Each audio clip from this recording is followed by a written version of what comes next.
What's up guys, Intellitech Mobile here, and today we'll be doing the full review on the Samsung Galaxy Note Fan Edition. Now this is not the Galaxy S20 FE or the Galaxy S21 FE. This is the original Fan Edition, the Galaxy Note FE. And a lot of people may be asking, how well does this phone hold up in 2023? It's definitely a curious question considering most people can't find these phones anymore, so while it's probably not practical to try to find one of these for daily use just for that reason alone, it's interesting to see how well these exact handsets hold up. After all, they're based off of the hardware of the recalled Galaxy Note 7, yet have the software and support lifecycle of the later Galaxy Note 8. So, how well does the Galaxy Note FE hold up in 2023? Well, let's find out in this full Intellitech mobile review. So, with the Galaxy Note FE being the cross between the Note 7 and the Note 8, how well does the FE hold up? Well, we'll start off with some of the basics. So the Galaxy Note FE, in case you're not familiar with the backstory, is a re-released version of the Galaxy Note 7 that is identical to the Note 7 in terms of hardware, but has a few slight modifications. Now, if you're not familiar with the backstory, the Galaxy Note 7 was released in August of 2019. It was recalled on September 2nd as a result of a battery flaw causing a few of the units to become malfunctioned in a way that caused the phone to be a little bit too hot to handle. So Samsung did a voluntary recall. The recall went in full swing on the 21st of September, and replacement units were issued. These replacement units were notable because they had a green battery indicator on the front of the phone to show that these were the safe units that were not affected by the first recall. Except, oops, some of these units were mistakenly badged as green battery safe units when they actually were the original units, causing a few, about 5, of those devices to heat up and explode. Especially one case in particular that happened on a plane, and in the previous case on a Jeep, which set the whole vehicle on fire. So those two pretty intense situations caused Samsung to recall the device again on October 10th, and by October 11th, 2016, the entire production of the handset had been completely halted. Everything had been shut down, and a recall program was started where you could send back any of these devices and get all of your money back on the phone. And at the time, you could also exchange it for an S7 Edge and get the difference in cost. Nowadays, you can still return a Note 7 to get the full refund, but in my experience, they take way too long to actually give you a refund. I returned a Galaxy Note 7 in October of 2019, and I didn't get my actual refund until June of 2022. Yeah, I'm not even kidding. And my Note 7 that I sent back in November of last year, I still have not gotten refunded for. So that's not fun, and I'll have to call them again about that tomorrow. So technically speaking, the recall still exists, but good luck trying to get Samsung to cooperate. So what Samsung did is they got a lot of pressure from environmental groups to not throw away all of these devices, because Samsung, even ignoring all the devices that had already been sent out and the ones that came back that were still in great condition, that also didn't account for all of the devices that were sent to stores that weren't actually sold to end users, and all the devices that were in warehouses fully built, as well as the entire assembly lines making the different parts to be able to build new Note 7s. So Samsung struck a deal with Greenpeace to essentially refurbish the Galaxy Note 7, quote unquote refurbish. This original title was Galaxy Note 7R to show that it's a refurbished device, but they later changed the name to Galaxy Note Fan Edition, considering the vast majority of these units were not actually refurbs, but they were actual brand new devices made of unused parts. And that's where the Note FE comes in. It has the exact same hardware of the Galaxy Note 7, with one exception. The 3500 milliamp hour battery that was in the original Galaxy Note 7 that was prone to explode because it was a little bit too big for the chassis was reduced to a 3200 milliamp hour cell in the Note FE, very similar to the 3300 milliamp hour cell in the Note 8. And since this was released in July of 2017, it also got the exact same software and support lifecycle as the Galaxy S8 and Note 8 series, coming out with Android 7.1.1 and being updatable to Android 9 Pie, with Bixby and all the other features fully enabled. Although it is worth noting that the vast majority of the Note FEs were sold in Korea, with some international units propping up in the Philippines and India and places like that, but the vast majority of the Note FEs you're going to find are going to be from Korean carriers. So there'll be SM N90 N935S, K, L, that sort of thing, to represent Korean carriers like LG, SK Telecom, and Korean Telecom. So again, sorry if my voice is a little coarse. I've been sick the last couple days, but I wanted to get this review done. So that's the quick backstory on the Note FE. It has the exact same specs besides the battery and the software as the Note 7, and of course, since this was a Korean unit, it does have the Exynos 8890 chipset instead of the Snapdragon 820 that the US Galaxy Note 7s had. So because of that and the newer software, the Note FE runs much better than the Note 7. It's far more optimized and it's far more quick. And despite it having 2 gigabytes of RAM less than the Galaxy Note 8, I find the performance to be very comparable between the two, although obviously the Note 8 does have the slight edge since it has more RAM.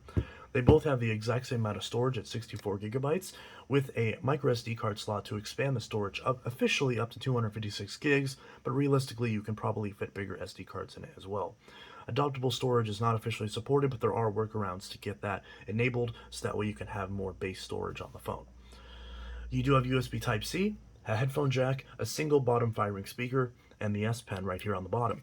And it's worth noting that obviously, as you'd expect, the S Pens between the Galaxy Note 7 and the Galaxy Note FE are 100% identical. And it's also worth noting that this is actually an S Pen for the Galaxy Note 8, because the Note 8 and the Note 7, besides the color, have identical S Pens. The Note 8's S Pen does have a slightly bigger edge, but when you're putting it inside a Note 7 or putting a Note 7 pen inside a Note 8, they are 100% interchangeable. They work with the screen as they're identical and have the exact same 4096 pressure levels and the same IP68 water resistance that the rest of the phone has. But they are 100% interchangeable. So if I take the S Pen out of my Note 8, and I take the S Pen out of my Note 7, which again is the same as the FE, as you can see I have a Note 8 S Pen in my Note FE, and the Note 7 S Pen slides perfectly into the Note 8. Of course, in this case the color is a little off, but it does work. And to demonstrate this again, so that's pretty interesting. So if you still have a Note 7 or a Note FE, and you can't find a replacement S Pen, then that's good news. Sure, the color might not match. It'll match okay if you have a gold or a black unit. As you can see, the black Note 8 S Pen is a bit shinier than the frame of the Note 7, so it looks a little odd. But remember, that's because the Note 8's frame is a lot glossier, whereas the Note 7 has a matte frame, which is a lot more durable and definitely much nicer in my opinion. So that's a bit of a personal preference. And also, fun fact, the Note 7/FE was the second to last Galaxy device to ever have a flat matte aluminum side, with the final device being the Note 9. So that's pretty interesting. So, of course, there is a bit of a display difference between the Note FE and the Note 8. And yes, since the Note 7 and the Note FE are super interchangeable, we are going to be focusing on the Note FE since that's the topic of this video. Now, it is worth noting, since we're on the topic, that of course, every case for the Galaxy Note 7 does fit on the FE. But it's worth noting that Samsung feature cases for the Note 7 do not fit on the FE. So the LED wallet, the clear view cover, and all that do not work on the Note FE because the actual magnet that detects those cases are in a separate part of the phone. Whenever the phone was re-engineered with a new battery, they moved that to simply mess with people. And while the wireless charging backpack accessory for the Galaxy Note 7 should in fact work on the FE because it's literally just a wireless charging pad that snaps on the back of the phone, they have deliberately disabled it within software. So they have the software built into the phone to detect the battery, and it will start charging, and then it will stop, because screw you, I guess. That's basically Samsung's logic, which is kind of annoying because it would have been nice to use those battery packs on the FE, since we have a smaller battery and therefore worse battery life. But for whatever reason, Samsung decided that that didn't work. But the good news is, since it has USB Type-C, you can, of course, use all of the newer Samsung battery chargers, and they'll work just fine. So not really any problems there. Although the battery life on this, since that is the biggest downgrade from the Note 7, it's okay. It's actually not too bad. It's very similar to what I've experienced from the Galaxy Note 8. Now, my gold Note FE actually had much worse battery life. And it's worth noting also that when the Note FE was brand new, it came with its own Clearview cover. Since this cover is not actually usable on the Note 7 and vice versa, there is a specific Clearview cover for the Note FE, and this is the only FE Samsung accessory that was released. It came with the phone when you bought it in Korea. So, and although strangely enough, this FE cover does work on the Note 7. At least it does on mine. So you can see Galaxy Note Fan Edition, so that's pretty fun. And there's my Gold FE, which is still running Android 8 Oreo. So anyways, the battery life on the Note FE is pretty okay. I can certainly get through a full day no problem. It's obviously not as good as the Note 9 or the Note 20, which those batteries are really, really good, but it's pretty solid. And considering the fact that this battery is degraded, if you somehow got one where the battery wasn't degraded, I'm sure the experience would be much better. But remember, it's not going to live up to modern standards of 5,000 milliamp hour batteries. So if you're coming from a newest Galaxy phone where you're used to it having really good battery life, you're going to be disappointed no matter what phone you pick from this generation. Because this was just back from the era when batteries simply didn't last as long. And considering the fact that these have aged and battery life has gotten worse because that's how lithium batteries react, then yeah, you may be disappointed with the battery life on the FE. But it's also worth noting that the FE is the smallest Galaxy Note that was ever made, which is a disadvantage when it comes to the battery because there's, of course, less space for the battery. And we know that because when Samsung tried to cram more space in it, it exploded. But here's the one thing, or here's a few of the many things that I love about the Note FE, and that's the comfort and the usability. The Note FE/Note 7 is the most comfortable phone I've ever used. When I picked this up, the 5.7-inch display and the dual curved edges are so smooth that it just fits in my hand perfectly, and it makes me not want to use this with a case because everything is so rounded, but it still has that classic square Galaxy Note design. And sure, a lot of people have looked at this phone whenever I've showed it to them and said, that doesn't look like a Note, that looks way too small. But the truth is this is the perfect size for a Note, in my opinion. The 5.7-inch display is perfect, and I can oh so imagine how awesome it would be if we had a Note 9 in this form factor. Could you imagine that? Could you imagine a Note 9 in this form factor with the slightly smaller design, but still have the screen that goes almost to the edges, but still with no hole punch? That would have been really nice, but they didn't do that. So in that case, the FE definitely gets the easy win out of every Galaxy Note for handling. Because yes, the Galaxy Note 10, not the Plus, but the normal Note 10, is the exact same size as the Note FE, which would make you think it's more comfortable. And it is a little bit thinner, hence how they were able to get rid of the headphone jack. But that phone has such sharp edges and such thin sides that the edge of the Note 10 actually digs into my hand pretty heavily. So it's something I can certainly deal with, but it's definitely not ideal, especially when you jump up to the Note 10 Plus and the Note 20 Ultra. So the Note 7/Note FE is the most comfortable Note that I've ever held, and every time you pick this up, it just feels so good in the hands, and it's super easy to use. There definitely is no complaints that I have in regards to the handling and the usability of the Note FE. The size of it is perfect. My pinky comfortably rests on this bottom side bezel, and thankfully the S Pen and the speaker are on the proper side, so when I'm holding it in my right hand, my pinky doesn't cover up the speaker or touch the S Pen like it does on the Note 20. So this is just beautiful, and I just love this. I can't get enough of the design of the Note FE. This is one of the reasons why, even though this is a much older phone, when I'm sitting around the house and I'm just on Wi-Fi and I can just pluck any phone off the table and start using it, I always go for the FE, especially if I'm doing anything one-handed, because this fits in the hand so well, and it's the most one-handed Note that we've ever had. It's so easy to just reach up to the top of the screen and hit the notification shade. You can hit every corner, no problem, and the 5.7-inch display doesn't necessarily feel small. Now, technically speaking, if you're used to the Note 9 or the Note 20, this display will feel a little bit small, but it's certainly not a problem for me because I'm used to the Note 3 and the Note 5. I'm used to the 5.7-inch displays that Samsung Note phones have had forever. So this is not a problem for me. It may be a problem for you, and again, if that's the case, then grab a Note 8 or a Note 9 anyways. But for me personally, the reason why I love the FE so much is definitely one of those reasons. And like I mentioned, there is a headphone jack, and this camera is actually pretty decent too. Sure, it's pretty old, it's 12 megapixels, but as far as pointing and shooting, as long as you have adequate lights, the pictures still look really good. Get rid of that. the pictures on this still look really good. The video is a little bit of a different story. The video hasn't aged quite as well, but it's still pretty darn good considering how old this phone is.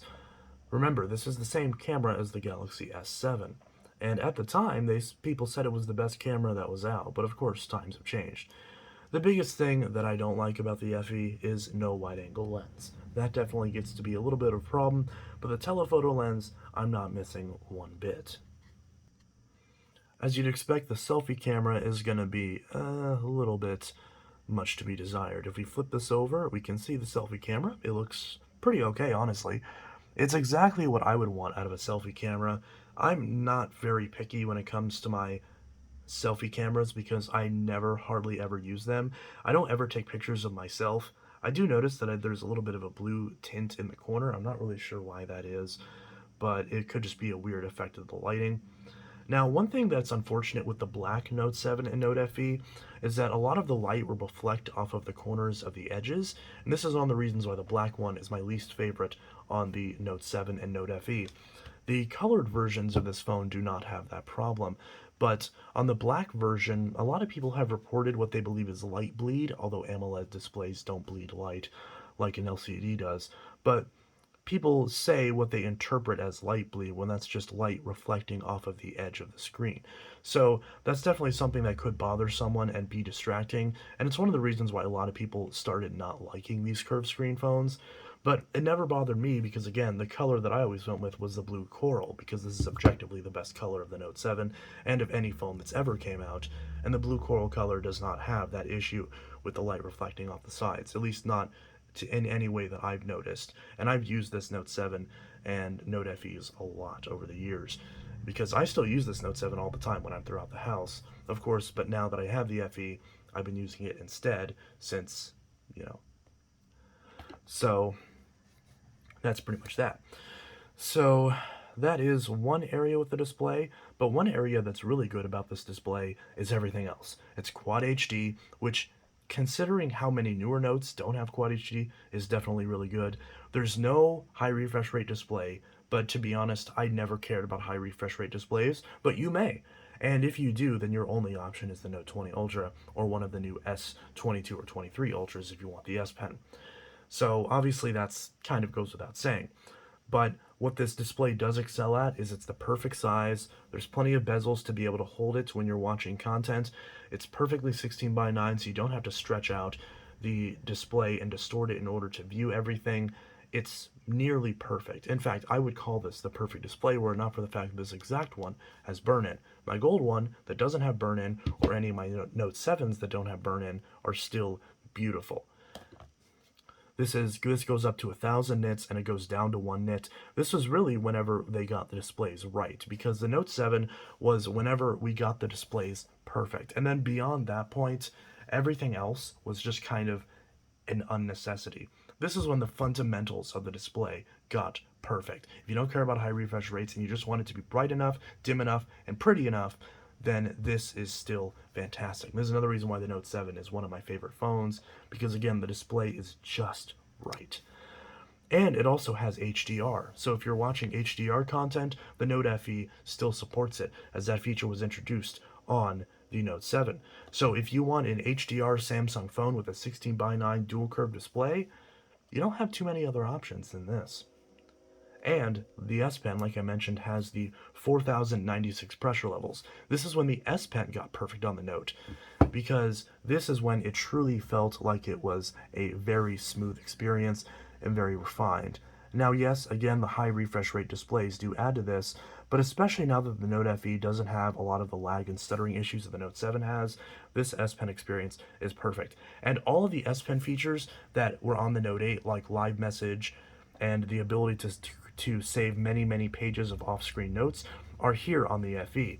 So if you loved the features that came out with the Note 8 in terms of the S Pen carousel, all of them are on the Note FE. You've got your translate, Bixby Vision, magnify glance, some of that stuff, it comes back from the Note 7, like the GIF creator in Smart Select, that all comes back, and we have live message from the Note 8. I love this feature. I will admit I've been kind of ignoring this feature as of late on my Note 9 and on my Note 20, but it's still an adorable feature that I absolutely love. And it's here on the Note FE. And this, in my opinion, is my favorite phone to write notes on because, again, it fits so perfectly in the hand and the canvas is just right. Now, sure, the Note 8 and the Note 9 do have a little bit of the edge because even though they're a bit bigger and as a result slightly less comfortable to hold, the canvas is bigger. So there is that trade-off there. And of course, that trade-off exacerbates when you get up to the Note 10 Plus and especially the Note 20 Ultra. So that's just kind of a matter of personal preference. So I already mentioned the camera, the battery, the extra features, performance, and a lot of the hardware. But what else is there to mention? Well, the fingerprint sensor on the front is excellent. It works better than any of the on-screen fingerprint sensors, and it's pretty much just as good as the fingerprint sensor on the Note 9, although the Note 9 and Note 8 fingerprint sensors do have the slight edge. But if you prefer your fingerprint sensors on the front, then this is the best front-facing fingerprint sensor on any Samsung phone. It's better than even the newest Galaxy S22 Ultra series with the in-screen fingerprint because the physical sensor just works way more. And for me personally, I greatly prefer having the off-screen buttons. It works so well, and there is an app called Galaxy Button Lights that you can get to turn these lights off. And on the Note 7/Fan Edition, there is no cutout for these in the actual display. So whenever these are unlit, it's completely clean of a look, and it's easy enough to tell where they are. So that's not a problem. I've never had a problem reaching them even with the lights off. It just looks really, really good. And in case you haven't noticed, I do have the Note 7 wallpapers on here because I feel like the Note 7 has one of the best sets of default wallpapers, and it looks so good on the FE with that AMOLED display. Now again, unfortunately my FE has a little bit of burn-in, and I paid a lot of money for this, which is a little unfortunate. My gold FE is in perfect condition, and I got it for $175, and it's perfect. Then, from the same seller, a year later, I bought this black one, which is covered in scratches, has burn-in on the display, and has a lot of deep scuffs all over the design, and yet I paid $200 for this one, and it's in worse condition. So I'm debating on sending this one back, but the seller has another one of these, and I tried to buy the other one they had that was in better condition for the same price as I paid for this one. Still, even if I got a perfect one, that'd still be paying more than what I paid for this one, and yet they still rejected my offer. So I'm not really sure what the deal is with that. I don't know if they regret selling me this one for so little money, even though 175 is honestly a fair price for this phone in this condition. So I'll let you guys be the judge of that. Do I send it back and chance possibly not being able to get another one, or should I just deal with it? Maybe try to get a partial refund. I tried to get a partial refund of $60. The seller instead sent me a partial refund of $40, and I rejected it. I'm kind of wondering if I regret that or not, but yeah, so I'm not sure what I'm going to do with this exact one, but even despite the issues that this particular unit has, the FE as a whole platform I've been very happy with. And if they somehow made a version of this with 8 gigabytes of RAM and, maybe a little bit of a better camera and more inbuilt storage, I gotta say, and a bigger battery, of course, I gotta say, I'd be very, very happy with that. Because this form factor, in my opinion, is the best form factor of any Note, with the only exception being the fact that the fingerprint sensor is plastic, so on this black unit and on the silver units as well, and the gold to an extent, they all have a tendency to get chewed up. The blue ones, for some reason, seem to be more resistant, which seems completely backwards, but these can still get chewed up after many years of use as well. So, especially if you have long fingernails. But as long as you keep your fingernails trimmed and you're pressing this with the flat end of your thumb, it shouldn't be a problem. But it is definitely something that you can worry about, and I do often worry about this getting scuffed up, and that is definitely something that was addressed on the newer Notes. So, take with that what you will. But overall, the Note FE is still a fantastic phone, and Android 9 still supports realistically every single app that I personally want to use, so I could still daily drive a Note FE. The only reason why I don't is considering the fact that how rare these are. In practice, I end up spending about the same amount of money as I would on a Note 9, and a Note 9 is undoubtedly way more future-proof than an FE is, because you've got a much bigger battery, you've got a much better camera, and you've got an overall platform that will age a lot better and has one newer version of Android on it than the FE. So, while the software experience I really like on Samsung phones, believe it or not, the hardware on the FE is personally why it's one of my favorite phones.